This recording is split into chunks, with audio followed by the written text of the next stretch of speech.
abalokole n'abatali beesunga okusaba kwa Independence Night ku Lwokutaano olujja ku ttaka ettukuvu ery'e Kanani okutegekeddwa ekkanisa eya House of Prayer Ministries International.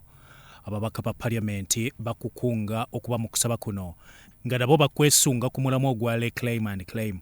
Weze bujja atolangirire nange kwolwa enkoko ngenda gikwata mumwa ngenda keera bukeezi ku Kananiland nange nezze bujja ate nangirire bye naayagala. Omubaka omukyalo wa Kaliro District era member wa House of Prayer Ministries International Brenda Namukuta agamba essaala ye yamukolera mu kalulu ka 2021. Oba oli mulokole oba toli mulokole tubaniriza mwenna ennaku z'omwezi nga 4 October wali ku Kananiland mu Independence Night. Mujje tubeereyo tusabe Katonda atuwe independence mu bulamu bwaffe. Omubaka wa Bale Kawunte Charles Tebandeke ategezeza nti ebintu bingi ebirina okusabirwa mu kabululu ka 2026. Buli omusaba nange ngenda kusaba naawe osabe Katonda akole ebikulu guno omwaka tuguyingira ng'abawanguzi.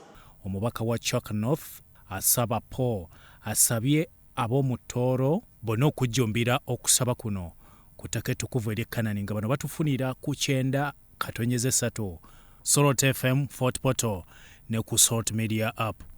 Ninteera abantu boona tugende mu kusaba. Okusaba kintu kikuru muno habwokuba bw'osaba Ruhanga kagarukamu otunga byona by'orukwenda kandi abantu bahondere ebiragiro bya Ruhanga n'enkurakurana ebaho. Ababaka abalala bonna basiimye omusumba Aloysius Bugingo okussa eggwanga mu ssaala.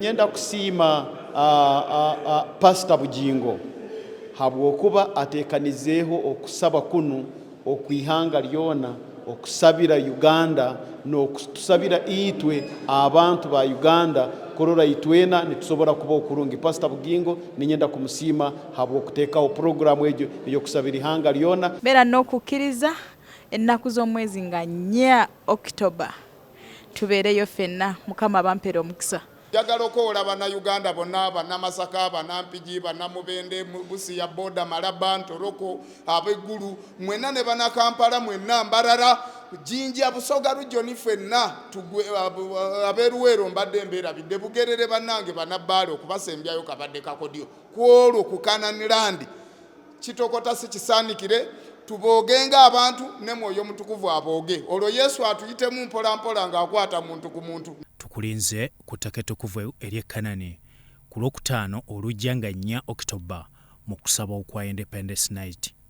Bya Mohamed Wamala ne Eric Sebala mu Sorot TV Omunyo.